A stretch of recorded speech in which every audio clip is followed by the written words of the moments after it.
Pioneers, this is the pec fly machine. It is also the rear delt machine, but we're gonna cover pec fly in this video.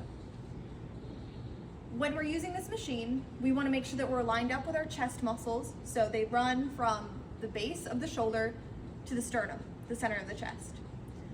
That means that I want my hands to line up with that level. I don't want them high, and I don't want them too low. So it's gonna be about here at shoulder level.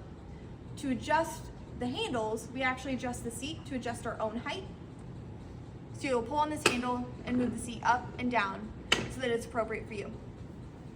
So I can sit down and I can see, great, these handles line up, but it's a little too far back for me. I'm coming out into a full T instead of just a little bit forward, which is probably more comfortable for my shoulders. So to adjust how far back they go, pull on these knobs and move it accordingly. Make sure that both sides match. To adjust the weight on this machine, I can pull the pin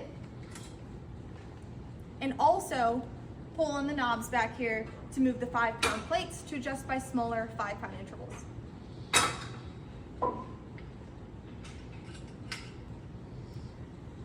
So when I'm performing this exercise, I will need to keep a slight elbow bend, keep my feet on the floor, my back and butt on the mat at all times.